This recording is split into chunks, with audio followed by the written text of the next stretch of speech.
Good afternoon and welcome to Geek, which is our new YouTube channel. Today I'm presenting the PlayStation VR, which has arrived only a few hours ago. Bit of a surprise, as its official release is Thursday of this week, the 13th of October, and we're currently on Tuesday. One thing that threw me a bit is how light that box actually is. I thought it was something else for the Geek store when I took it in. The only thing that gave it away was the parcel tape, which states scan, which is been quite hardy to get hold of this, as everywhere else I've checked said it was December, and I really didn't pre-order this when it came out in March. I've only done this literally a few weeks ago, and they've got new bundles today, so if you are after one, I'd get down there fairly quickly. This has been purchased by us, of course, literally by Scan as said, so this isn't a review copy sent by Sony or anything else. We should be so lucky.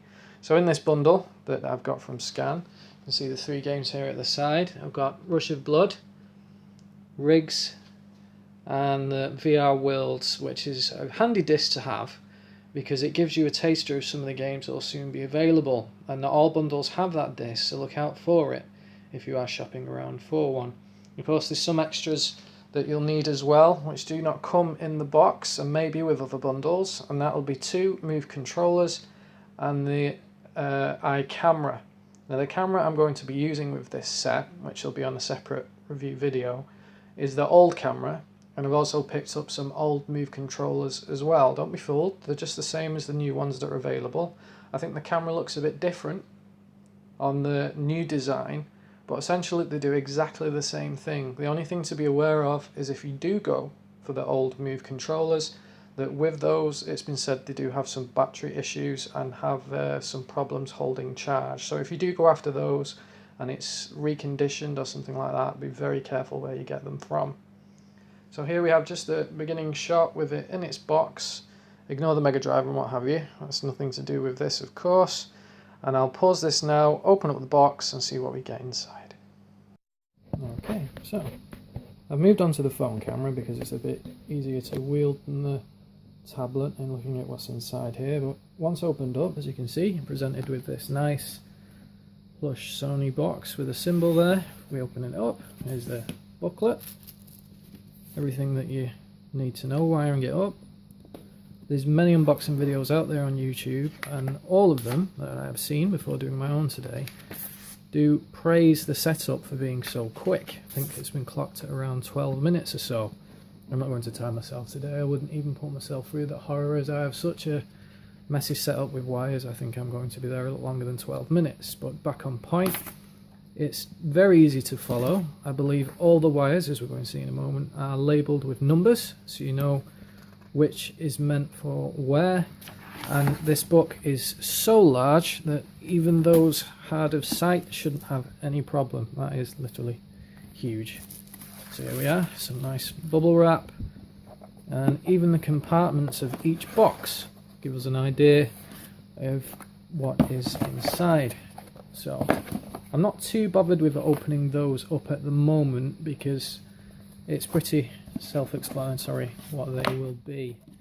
The headset itself is just hiding underneath, so the challenge set before me now is to get all this out of the way so we can get to it. Some more paraphernalia here, as Sony like to give us. Help website, which is always good. A screen cleaner. Now I've been watching a few videos, as said, and reading a few things about the headset, and by the sounds of it, this is something that you will need quite a lot, especially if you're using it with your friends, because with the rubber that's inside, which although to begin with is very comfortable, isn't the greatest for heat, so especially if you have a warm room, and it can fog up the user's glasses if they're wearing glasses, or the headset itself. So keep that to hand, because by the sounds of it you will definitely need it. Now there's some extra wires in here, always good. HDMI, that I think may be the power. As stated, they're all numbered like that one there, so you can set it up and know where you're going with that. Just a nice bit of printed card, we don't need that. And here we can see the headset, which is lovingly wrapped in some anti-static covering and lovely foam box as well.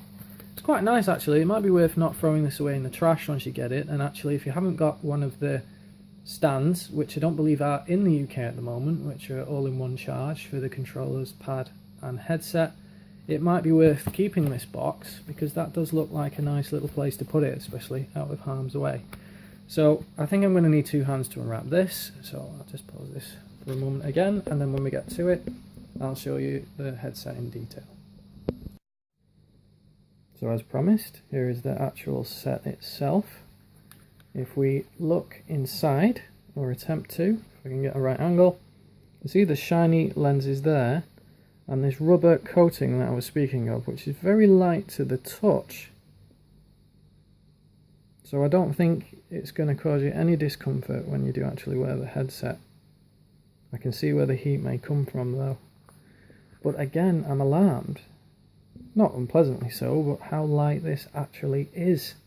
I'd say the console itself, if you pick it up, is certainly heavier than this. So I can see why, when put against the Rift and the Vive, why people are preferring this headset perhaps. Now I will comment I've not even touched those headsets, so to be fair, I can't judge that on my own experience, but looking at this does has credit to what I've read of this being so lightweight and usable. So I have no qualms at all about wearing this. Hopefully not for too long to begin with, because I won't be used to the VR, because what you have to remember is it's not just a headset giving you a view of the game, it is actually going to be like 3D as well, which is going to have depth perception.